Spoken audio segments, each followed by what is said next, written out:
السلام علیکم دوستوں، اپنے چینل میں آپ کو خوش آمدید کہتے ہیں۔ دوستوں، ایک دفعہ کا ذکر ہے، ابن سبات بغداد کا نامی گرامی چور تھا۔ کوئی شریف آدمی اس کا نام سن کر انتہائی نفرت کا اظہار کیے بغیر نہ رہتا تھا۔ وہ اپنے پیشے میں ایسا ماہر تھا کہ 20 چوریاں کرنے کے باوجود قانون کی گرفت میں نہیں آیا تھا۔ لیکن آخر کب تک ایسے چلتا؟ ایک دن حکام نے اسے گرفتار کر ہی لیا۔ قانون وقت کے مطابق اس کا ایک ہاتھ کاٹ ڈالا گیا اور پھر اس کو ایک ناقابل اصلاح مجرم قرار دے کر مدت العمر کے لیے قید خانہ میں بھیج دیا گیا۔ اہل بغداد اب اس کا ذکر ہتھ کٹے شیطان یا ایک ہاتھ کے شیطان کے نام سے کرتے تھے۔ 10 برس کی طویل زندگی قید خانہ میں بسر کر کے ایک دن ابن سبات کسی طرح بھاگ نکلا اور قید خانے سے باہر آتے ہی اپنے قدیم پیشہ کو اثر نو شروع کرنے کا ارادہ کر لیا۔ ایک ہاتھ کے نقصان، قید و بند کی طویل صعوبت بھری زندگی نے اس کے مزاج اور کردار پر ذرا برابر اثر نہیں ڈالا تھا۔ آزادی کی فضا میں سانس لیتے ہی چوری کی خواہش نے اسے بےتاب کر دیا اور رات کا اندھیرا پھیلتے ہی وہ اپنی مہم پر چل کھڑا ہوا۔ ادھر ادھر پھرتے 3 پہر رات گزر گئی، لیکن اس کو کسی مکان میں داخل ہونے کا موقع نہ مل سکا۔ آخر اسے ایک وسیع حویلی نظر آئی جس کے چاروں طرف دور دور تک سناٹا تھا۔ اس حویلی کے وسط میں ایک بڑا پھاٹک تھا۔ ابن سبات پھاٹک کے پاس پہنچ کر رک گیا۔ وہ سوچنے لگا کہ اندر جانے کے لیے کون سا راستہ اختیار کیا جائے۔ اسی سوچ بچار میں اس کا ہاتھ پھاٹک پر جا پڑا۔ وہ یہ دیکھ کر حیران رہ گیا کہ دروازہ اندر سے بند نہیں تھا۔ اس نے آہستگی سے دروازہ پیچھے کو دھکیلا اور اندر داخل ہو گیا۔ یہ ایک وسیع احاطہ تھا جس کے اندر چاروں طرف کمرے بنے ہوئے تھے اور وسط میں ایک بڑا کمرہ تھا۔ ابن سبات اس بڑے کمرے کے دروازے کی طرف بڑھا۔ اسے یقین نہیں تھا کہ یہ کسی بڑے امیر یا سوداگر کا مکان ہے۔ جو ہی اس نے دروازے کو ہاتھ لگایا وہ بھی پھاٹک کی طرح فوراً کھل گیا۔ کمرے میں داخل ہو کر اس نے ادھر ادھر نظر دوڑائی تو اس کو قیمتی ساز و سامان سے بالکل خالی پایا۔ ایک طرف کھجور کے پتوں کی پرانی چٹائی بچھی ہوئی تھی اور اس کے قریب چمڑے کا ایک تکیا اور بھیڑ کے کھال کی چند ٹوپیاں پڑی تھیں۔ ایک گوشے میں پشمینہ کے موٹے کپڑے کے چند تھان بکھرے تھے۔ ابن سبات ایسے معمولی سامان کو دیکھ کر جھلا اٹھا اور مکان کے مالک کو بے تحاشا گالیاں دینے لگا۔ اس احمق نے اتنے بڑے مکان میں کیسا گھٹیا کپڑا اور سامان رکھا ہوا ہے؟ بہرحال مکان سے خالی ہاتھ جانا اسے منظور نہ تھا۔ اس نے پشینہ کے تھانوں میں سے ایک گٹھری بنائی اور اس کے باندھنے کی کوشش کرنے لگا، لیکن ہزار جتن کے باوجود ایک ہاتھ سے صرف صوف کے موٹے کپڑے کو گرہ نہ لگا سکا اور ہانپتا ہوا بیٹھ گیا۔ اس وقت دروازہ کھلا اور ایک شخص ہاتھ میں چراغ لیے کمرے میں داخل ہوا۔ خوف اور دہشت سے ابن سبات کے جسم پر لرزہ طاری ہو گیا۔ اس نے داخل ہونے والے آدمی کو دیکھا۔ اس کا قد دراز اور جسم انتہائی نحیف تھا، جس پر ہلکے رنگ کی ایک لمبی قبا تھی اور سر پر بھیڑ کی کھال کی کشادہ سیاہ ٹوپی تھی۔ اس قدر نحیف اور نزار ہونے کے باوجود اس شخص کے چہرے پر عجیب طرح کا اطمینان اور نور تھا۔ اس کی آنکھوں میں ایسی چمک تھی جس سے کوئی دوسرا شخص اثر پذیر ہوئے بغیر نہیں رہ سکتا تھا۔ اس شخص نے انتہائی شیریں آواز میں ابن سبات سے مخاطب ہو کر کہا، میرے بھائی، خدا تم پر رحم کرے، یہ کام روشنی اور کسی ساتھی کی مدد کے بغیر انجام نہیں پا سکتا۔ دیکھو یہ چراغ روشن ہے اور تمہاری مدد کے لیے حاضر ہوں۔ اب ہم یہ دونوں یہ کام اطمینان کے ساتھ کر لیں گے۔ ابن سبات حیرت سے اجنبی کے منہ کی طرف دیکھ رہا تھا۔ اس کی سمجھ میں نہیں آ رہا تھا کہ یہ کیا معاملہ ہے۔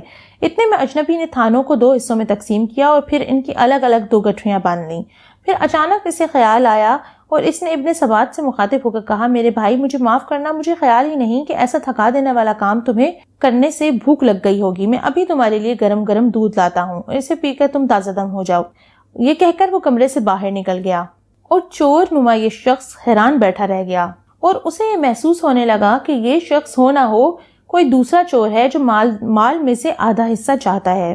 ابھی یہی سوچ رہا تھا کہ اجنبی ہاتھ میں دودھ کا پیالہ لیے پھر کمرے میں داخل ہوا اور یہ کہہ کر پیالہ ابن سبات کے ہاتھ میں پکڑوا دیا کہ اسے پی لو، تمہاری بھوک اور تھکان دور کر دے گا۔ ابن سبات کو فی الواقع سخت بھوک لگ رہی تھی۔ اس نے آنن فانن دودھ کا پیالہ خالی کر دیا اور پھر کڑک کر اجنبی سے کہا، دیکھو میں تم سے پہلے پہنچ گیا تھا، اس لیے ہمارے پیشے کے اصول کے مطابق تمہارا اس مال پر مطلق کوئی حق نہیں۔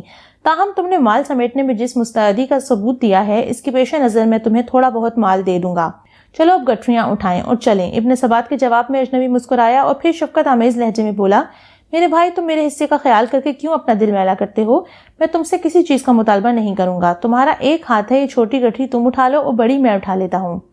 جہاں تم کہہ دو میں پہنچا دوں گا۔ ابن سبات نے کہا، بس ٹھیک ہے، تمہیں مجھ سے بہتر سردار سارے ملک میں نہیں مل سکتا۔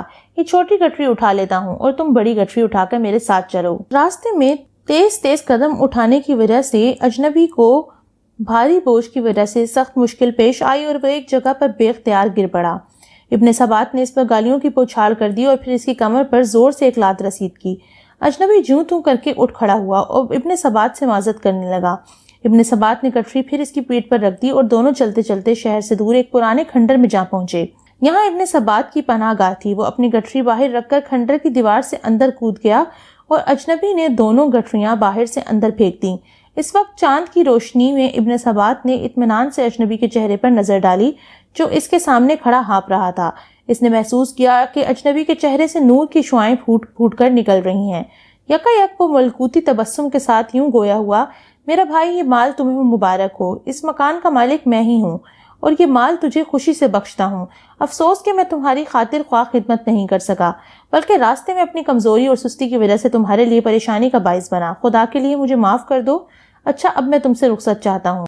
خدا حافظ۔ اجنبی یہ کہہ کر تیزی سے شہر کی جانب روانہ ہو گیا، لیکن اس کے الفاظ خنجر بن کر ابن ثبات کے سینے میں پیوست ہو گئے۔ سیاہکاری کے اس پتلے کے دل و دماغ کو اجنبی کے محیر العقول حسن سلوک نے جھنجھوڑ کر رکھ دیا۔ وہ یہ سوچ رہا تھا کہ دنیا میں ایسے انسان بھی ہوتے ہیں۔ میں نے اسے کیا سمجھا اور اس کے ساتھ کیا سلوک کیا، اور اس نے میرے ساتھ کیا سلوک کیا۔ یہ سوچنے سے اس کا دماغ تھکنے لگا۔ ضمیر کی خلش نے اسے بے چین کر دیا۔ ابن ثبات کی دنیا اب بدل چکی تھی۔ برسوں جس راہ سے وہ دور رہا تھا، اس راہ کو اس نے منٹوں میں ہی پسند کر لیا تھا۔ جس شخص کو 40 سال تک دنیا کی ہولناک سزائیں نہ بدل سکیں، اس کو ایک مرد خدا کے حسن اخلاق اور قربانی نے چند ساعتوں میں خزانے خدا کی صف میں شامل کر دیا۔ دوستو، اس واقعے سے ہمیں اندازہ ہوتا ہے کہ اچھے اخلاق اپنے اندر کس قدر طاقت رکھتے ہیں۔ جسے تلوار کی طاقت مسخر نہ کر سکے، اسے اچھے اخلاق مسخر کر ڈالتے ہیں۔ چنانچہ اس واقعے سے ہمیں یہ بھی سبق ملا ہے کہ ہر حال میں اپنا اخلاق اچھا رکھیں۔ اللہ تعالی ہم سب کو عمل کرنے کی توفیق عطا فرمائے، آمین۔